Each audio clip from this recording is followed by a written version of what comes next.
Olá, muito bom dia, seja bem-vindo, seja bem-vinda a mais um episódio do nosso programa Advogando em Improbidade. Eu sou o professor Alexandre Maza e nesse programa, transmitido ao vivo todas as sextas-feiras, 11 horas da manhã, horário de Brasília, nós discutimos as melhores estratégias de defesa para quem tem clientes acusados de improbidade administrativa. Lembrando que quem tiver interesse de discutir parcerias em matéria de improbidade, para eu advogar em algum caso junto com você, para eu dar um parecer, fazer uma sustentação oral, ou então os nossos dois parceiros aqui, que sempre participam do programa, o Dr. Marcelo Espanha e o Guilherme Bueno, mande mensagem direta pelo meu próprio Instagram, porque mesmo que a mensagem seja para eles, eu encaminho.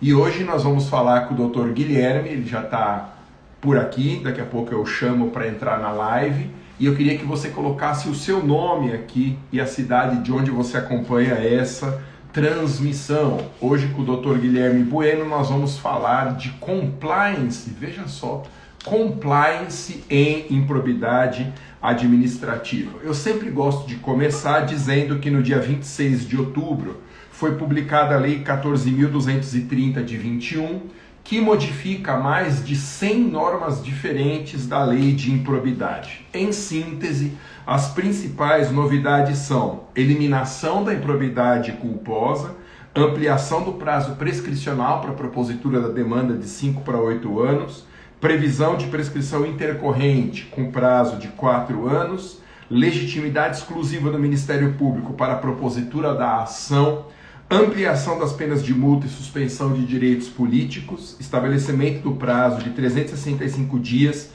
para finalização do inquérito civil que antecede a ação e durante o prazo de 1 ano a contar da data da publicação da nova lei, o Ministério Público tem que se manifestar sobre o interesse de continuar nas demandas que foram propostas pela Fazenda Pública. Deixa eu chamar aqui então o Guilherme para a gente bater um papo. Vamos ver. Faz a solicitação para entrar, Guilherme, por favor. A gente está um pouquinho antes da hora. Então, só esperando o pessoal chegar. Vamos lá, registra a presença aqui, ó.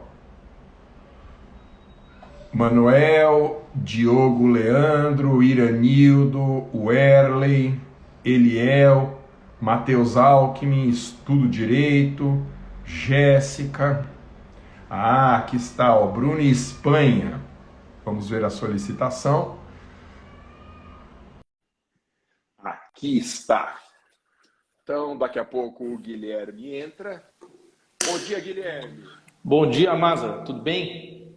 Tudo bem, deixa eu ajeitar minha câmera. Muito obrigado mais uma vez pela disponibilidade em participar das nossas discussões. Esse tema, Guilherme, do compliance em matéria de improbidade, a minha editora, conversando comigo há uns 6 meses atrás, quando eu perguntei quais temas ela queria que eu inserisse no meu manual de direito administrativo, ela sugeriu, veja só, compliance na gestão pública. E pesquisando para essa live, eu vi que já existe um curso de especialização em compliance na gestão pública aqui no INSPER, em São Paulo.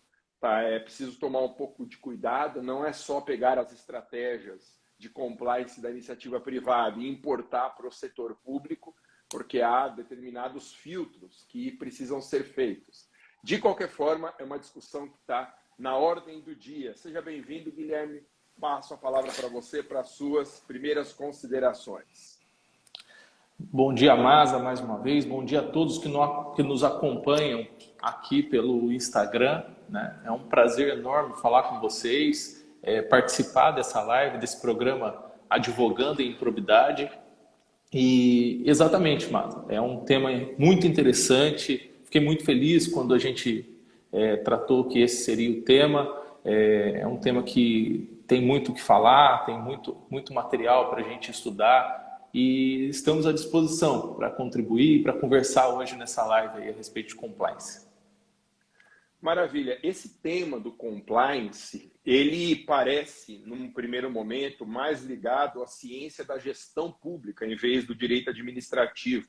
Mas, na verdade, tem uma relação importante com o direito administrativo, porque são as normas do direito administrativo que definem os limites em que essas práticas de compliance podem ser realizadas. E é interessante a gente saber que não é uma análise apenas de conveniência e oportunidade, de mérito da ação discricionária, mas uma discussão a respeito da prevenção de ilicitudes na gestão, o que pode ser considerado uma decorrência do princípio da eficiência. É curioso, Guilherme, eu estava fazendo o levantamento para a nossa conversa de hoje, já existem algumas leis que começaram a prever mecanismos de compliance para administração indireta. Então, eu cito como exemplos a Lei 13.303 das empresas estatais, lei que já fala de gestão de riscos e de controle interno. A nova lei das agências reguladoras, 13.848, também fala que as agências devem ter gestão de risco, controle interno e programas de integridade. Mas vamos começar bem do início mesmo, Guilherme. Nos ajude aqui. O que é compliance? Para que serve o compliance, especialmente dentro do setor público? Tá, joia, Maza. Concordo com você quando você disse que, num primeiro momento, parece muito mais uma matéria de gestão pública do que de direito administrativo. É verdade. Todavia, você tem toda a razão quando diz dessa questão do direito administrativo, relacionamento direto com compliance, né?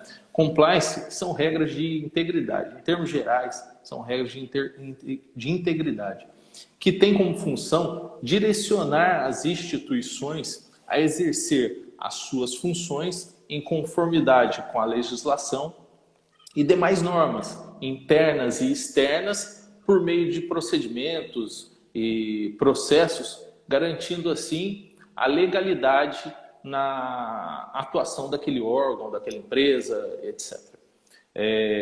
Como você disse há pouco, o compliance ele atua de forma preventiva.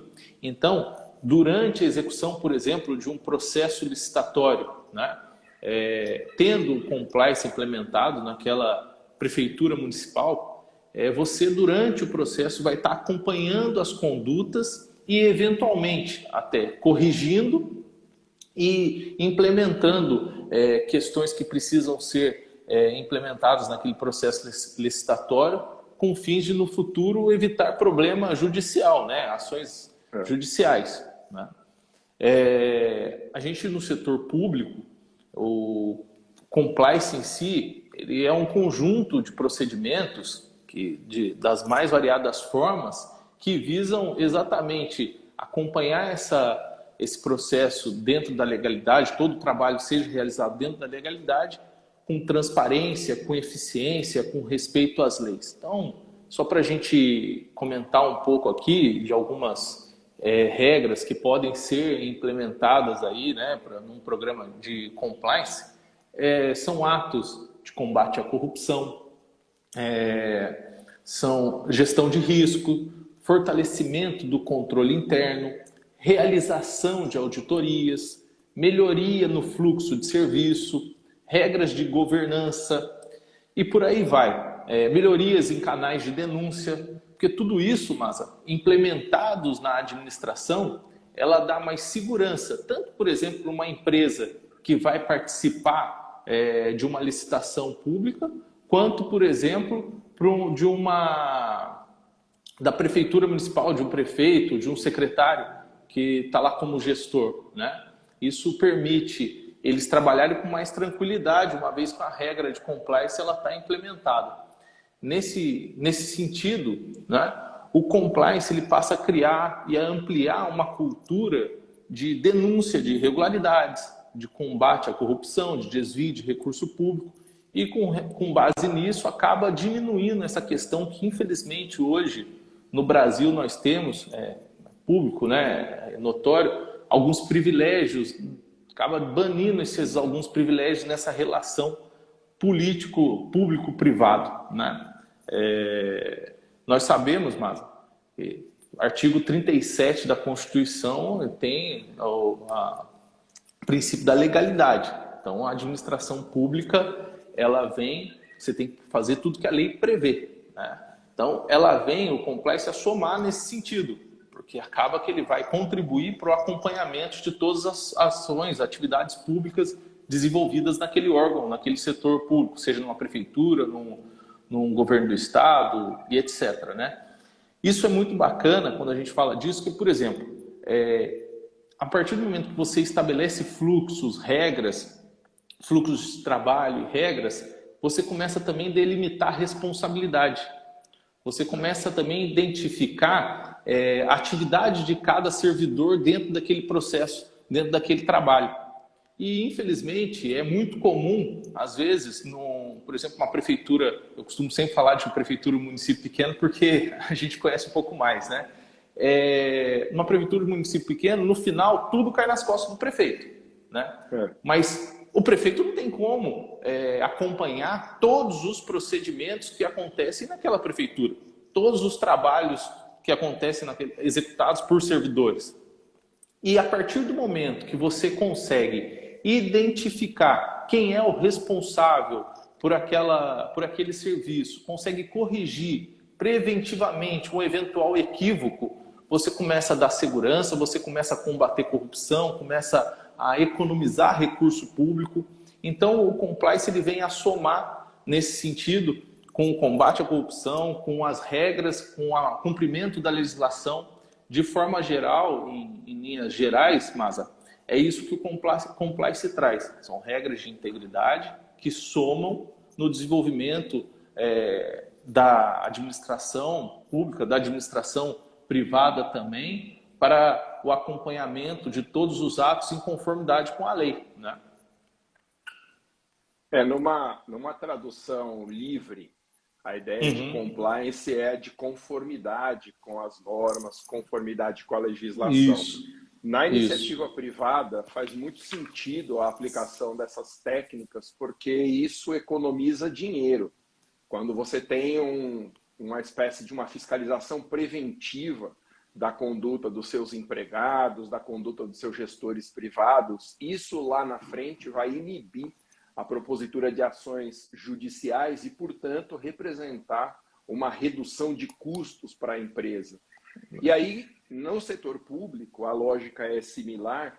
E só para eu deixar claro aqui, eu falei das normas no Brasil que tratam de mecanismos de compliance no direito público e deixei de falar da mais importante, que é a nova lei de licitações, que prevê, dentro da estrutura do contrato, a previsão da chamada matriz de risco, que nada mais é do que um mecanismo contratual para inibir problemas futuros na execução do contrato. Então, pelo que você disse, Guilherme, eu assino embaixo, nós podemos associar a ideia de compliance no setor público a um controle preventivo interno.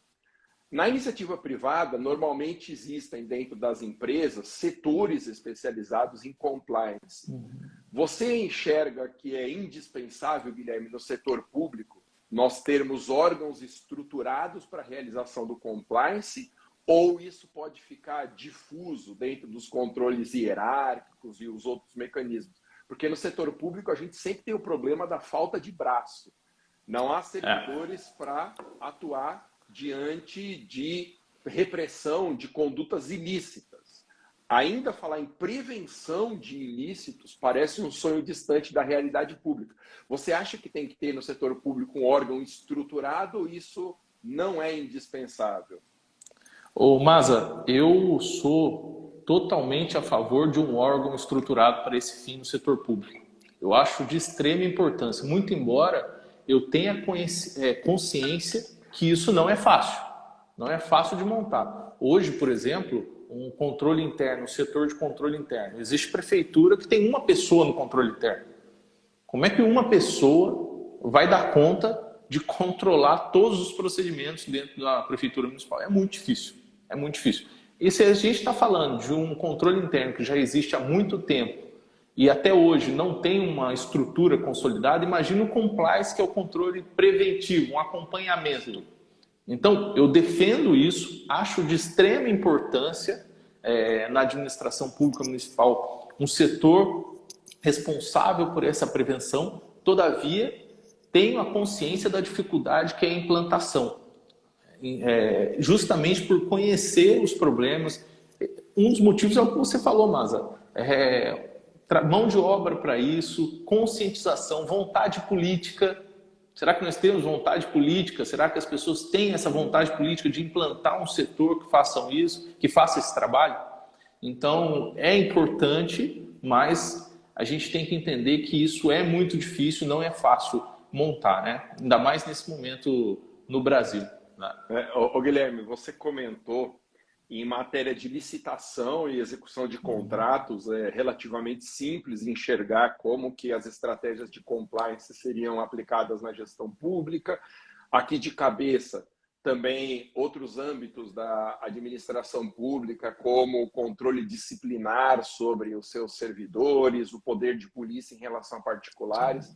A gente consegue enxergar o uso de compliance em praticamente todas as frentes do direito administrativo. Mas aterrissando agora no nosso tema de hoje, que é a razão de existir desse programa aqui. Onde que você enxerga que a gente pode encaixar o uso de compliance no tema da improbidade administrativa?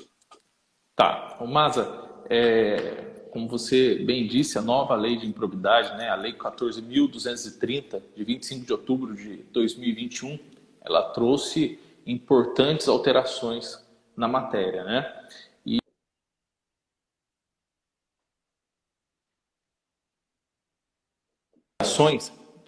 Desculpa, voltou, né? Voltou. Desculpa. Se a gente observar algumas dessas alterações, a gente vai ver que na nova lei de improbidade ela trouxe a oportunidade do Ministério Público propor o acordo de não persecução civil ao investigado, né? E lá a gente vai verificar, quando a gente observa esse dispositivo, que para tanto o Ministério Público ele poderá propor ao investigado que ele realize a implantação ou melhore um programa de compliance. E aí eu peço licença aqui para ler a íntegra do artigo 17b, parágrafo 6º da Lei 14.230 de 2021. Abro aspas. O Ministério Público poderá, conforme as circunstâncias do caso concreto, celebrar acordo de não persecução civil, desde que dele advenham ao menos os seguintes resultados.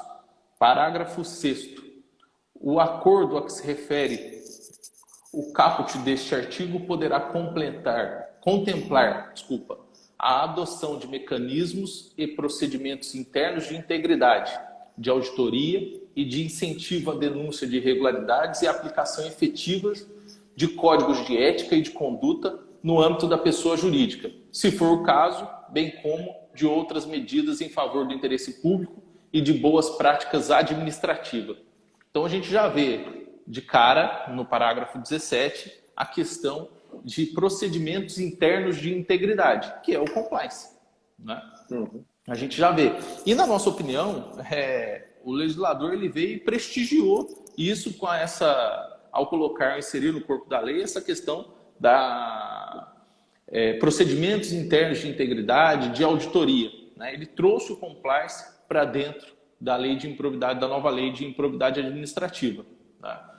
E na questão da advocacia, para quem advoga improbidade, que vai totalmente de acordo com o nosso tema de hoje, outro ponto que a gente pode colocar é o artigo 17C, inciso 4, a linha E. Vou pedir licença para ler também. Abro aspas. Artigo 17C. A sentença proferida nos processos a que se refere esta lei deverá, além de observar o disposto no artigo 489 da Lei número 13.105, de 16 de março de 2015, Código de Processo Civil, inciso 4, considerar para aplicação das sanções de forma isolada ou cumulativa, a linha E, as circunstâncias agravantes ou atenuantes. Bom, aqui a lei não disse em nenhum momento que ter ou não ter um programa de compliance vai agravar ou atenuar a sanção. Todavia, se nós pegarmos a lei anticorrupção, ela já disse claramente que a existência do compliance serve como atenuante para a pena, né? Então, nós podemos utilizar como linha de defesa, e a gente acha que isso é uma matéria muito pertinente, essa questão da implantação do compliance, da existência do compliance naquele órgão. Então, no nosso ver, Maza, o gestor, tanto público quanto privado, a gente acha que não precisa ele esperar ter o problema para implementar o compliance. A pessoa pode ter a visão que isso é de extrema importância sob todos os pontos de vista, a implementação de um programa de compliance, seja na empresa ou seja no órgão público hoje em dia, né? Então a gente vê, com base nesses dois artigos, que a própria lei de improbidade, nova lei de improbidade, já trouxe o tema compliance para dentro, para o corpo da lei, especialmente no artigo 17b, e que pode aí estar somando para quem quer, né, diminuir os seus riscos enquanto gestor público. É verdade. E eu lembro agora de um comentário que eu vi em um dos artigos a respeito da nova lei de improbidade e dos mecanismos de compliance, que a legislação brasileira ela deixa muito clara a aplicação dessas ferramentas em relação à administração indireta. Já na administração direta, não há uma normatização tão detalhada. E é interessante que, no cenário das contratações públicas, as normas de compliance elas podem ser aplicadas tanto ao particular contratado como à administração pública contratante. Então, é possível, por exemplo, que uma empresa que frequentemente participe de licitações crie uma normatização para aceitar, por exemplo, contratação direta, que dá muito problema, né? Dispensa a exigibilidade de licitação fora das hipóteses legais, o que é caso de improbidade, e também dentro do setor público. Esse gestor que lida, por exemplo, com licitação, ele precisa estar capacitado para prevenir as discussões judiciais na matéria, porque toda vez que você previne um processo administrativo ou mesmo um processo judicial, você está economizando o recurso público, economizando a disponibilidade de servidores para cuidar daquela demanda judicial administrativa. Então é interessante porque nos dois polos do contrato faz sentido a gente pensar nesse controle preventivo. Exato. Guilherme, você lembra de algum caso em que houve uma tentativa, pelo menos, de implementação de compliance ou alguma discussão interessante sobre isso? Maza, eu de pronto, tentativa de implementação de compliance, eu não lembro de nenhum caso neste momento, mas eu tenho dois casos que eu gosto de citar quando a gente fala de compliance. Um é interessante, é um caso que eu tive conhecimento há um tempo atrás. Trata-se de uma licitação de uma prefeitura. Ela realizou a licitação. Pode ser, Maza, falar desses casos, claro, que eu vi que se tivesse o compliance... A prefeitura ela realizou uma licitação para aquisição de equipamentos, tá? É uma prefeitura X que um colega comentou comigo.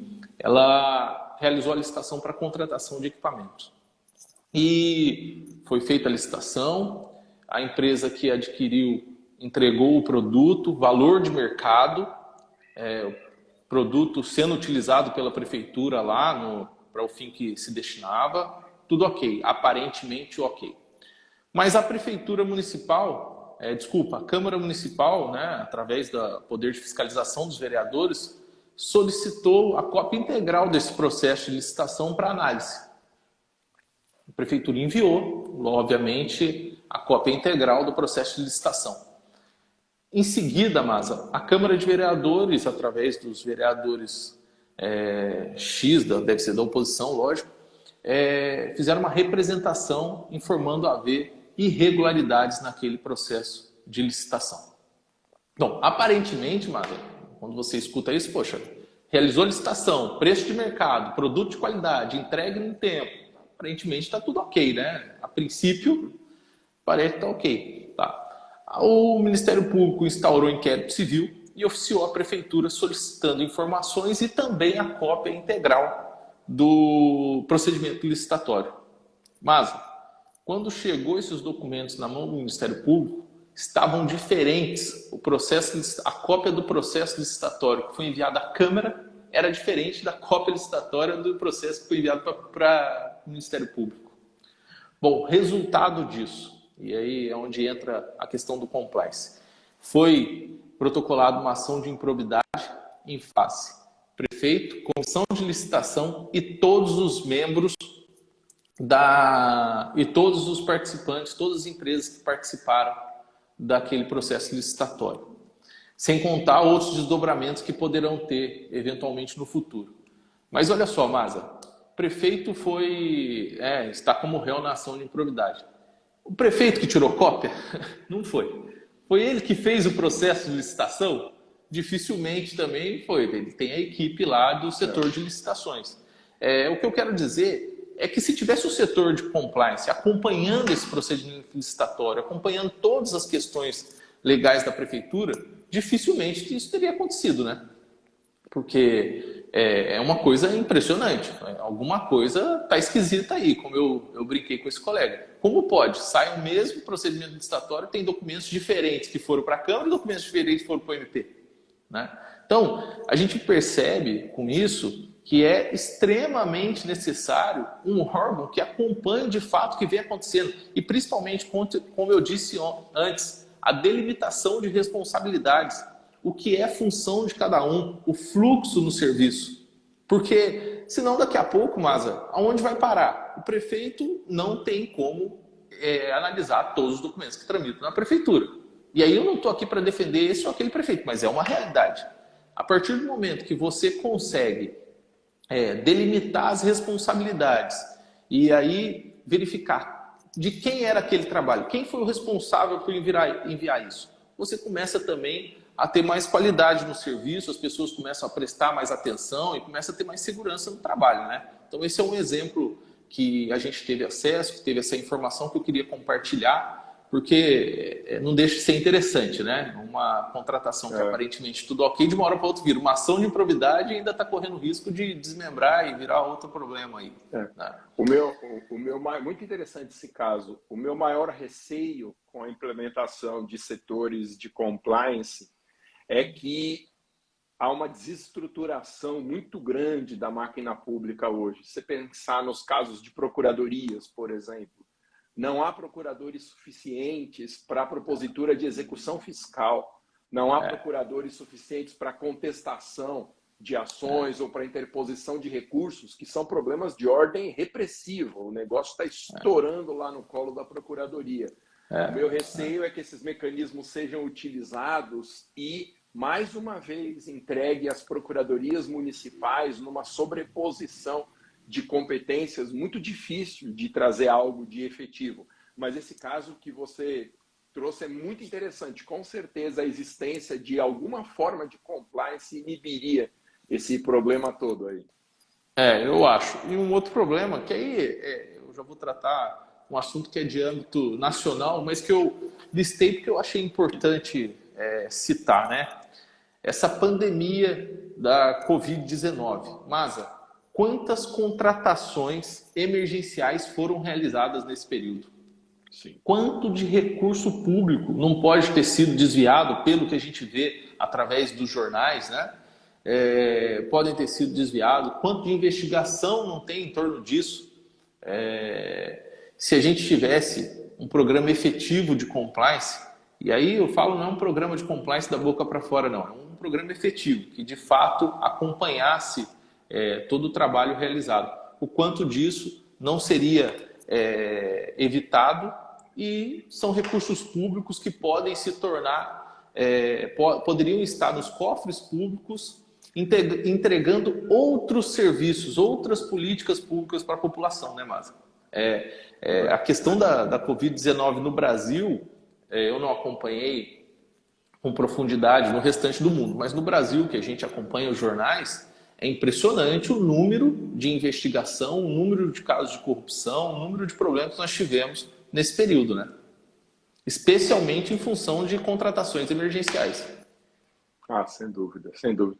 E aí, Guilherme, a gente tem conversado sempre aqui às sextas-feiras O Marcelo Uhum. também tem tentado incutir em quem advoga na área de É, improbidade que a gente passe para os clientes uma cultura de ação preventiva.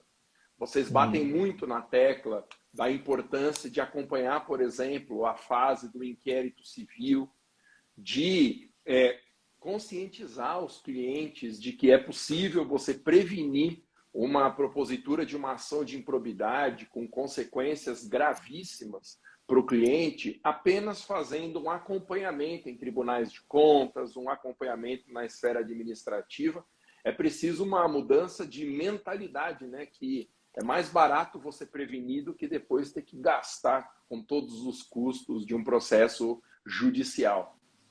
exatamente. O que tem de prefeito que sai após o mandato e está lá pagando advogado, está pagando multas do Tribunal de Contas, multas em ações de improbidade, em ações cíveis, enfim, que tem de prefeito pagando, e aí a gente tem casos, a gente sempre fala isso, né, Masa? Mas a gente conhece casos que o prefeito perdeu tudo. Mas quando eu falo tudo, é tudo.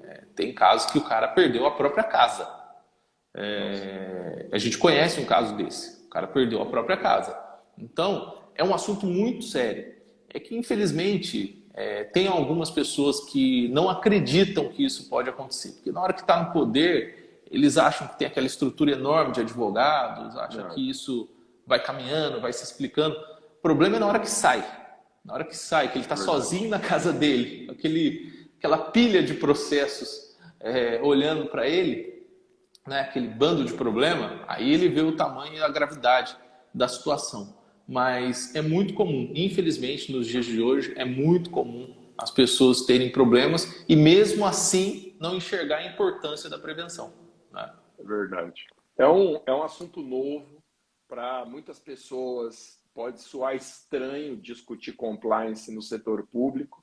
Nós, devagarzinho, vamos tendo alguns livros de doutrina que abordam esse tema, alguns estudos monográficos até, mas abre-se uma oportunidade de um Exato. mercado novo para a advocacia, que é a ideia de você prestar uma consultoria para empresas também, por que não, ou para pequenas Lógico. municipalidades, para a instalação de mecanismos preventivos, porque, como eu disse, e eu bato muito nessa tecla, a implementação de ferramentas de compliance representa uma redução de custos, tanto no setor Exato. privado como no setor público. Então, devagarzinho, a gente vai se acostumando com essa figura do compliance, vai conscientizando os clientes e gestores públicos da relevância desse trabalho preventivo. E é isso. Guilherme, alguma consideração final para a gente fazer? Masa, só agradecer mesmo a oportunidade. É sempre um prazer estar aqui com você nesse programa Advogando em Improbidade. Muito obrigado a todos aí que nos acompanharam. E sempre que for possível, estamos à disposição para participar com você, viu? Muito obrigado mesmo pela oportunidade. Eu que agradeço e mando meu abraço para o Marcelo também. Gente, Pode lembrando que deixar. quem quiser fazer parcerias, propor situações em que a gente pode advogar juntos, ou um parecer do Guilherme, uma sustentação oral do Dr. Marcelo, em casos de improbidade ou então consultorias em matéria de compliance, pode mandar mensagens diretas pelo meu Instagram que eu encaminho para eles. Ô Guilherme, qual que é o Instagram do escritório? Eu sempre gosto de repetir aqui. Nosso Instagram é o buenoespanha.sa, @buenoespanha.sa. Então, gente, você já tem aí o Instagram, mande mensagens diretas havendo alguma consulta, alguma oportunidade de negócio para nós atuarmos juntos. Então, esse foi mais um episódio do programa Advogando em Probidade, transmitido sempre às sextas-feiras, às 11 horas da manhã, horário de Brasília. Obrigado, Guilherme. Obrigado a você que acompanhou Obrigado. toda essa transmissão. Até a próxima. Valeu. Tchau.